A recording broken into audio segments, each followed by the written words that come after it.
السلام علیکم، میں فروق اعظم۔ آپ دیکھ رہے ہیں میرا یوٹیوب چینل۔ یقیناً آپ خیریت سے ہوں گے۔ قادیانی کے حوالے سے ایک مکمل تفصیل آپ کے سامنے رکھنے والا ہوں۔ سب سے پہلے کہ قادیانی کو کافر کیوں قرار دیا گیا تھا،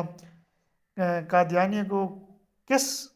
نے کافر قرار دیا، اور قادیانیوں کو کس قانون کے تحت قادیانی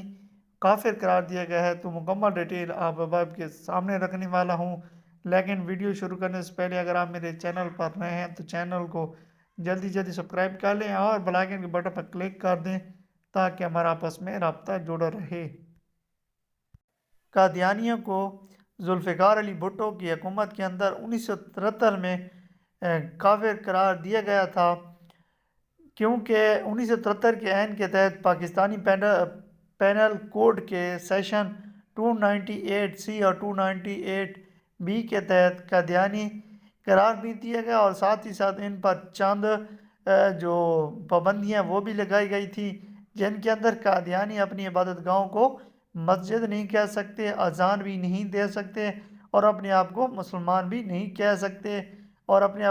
اپنے مذہب کو اسلام نہیں کہہ سکتے، اور اپنے مذہب کی دعوت نہیں دے سکتے، اور اپنے مذہب کی تبلیغ نہیں کر سکتے، جس کے تحت ان کو کافر قرار دیا اور ان پر یہ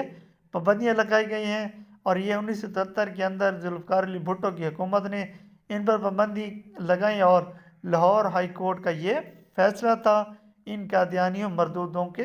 خلاف۔ لیکن آج یہ تمام چیزیں ہمیں دیکھنے کو مل رہی ہیں کہ جو ان پر پابندیاں لگائی گئی تھی وہ تقریباً ہٹ چکی ہیں اور ہٹانے کی کوشش کی جا رہی ہیں، جس کے خلاف تحریک لبیک پاکستان ہم وقت ایکٹیو ہے اور ان مردودوں کے خلاف ایکشن میں ہے۔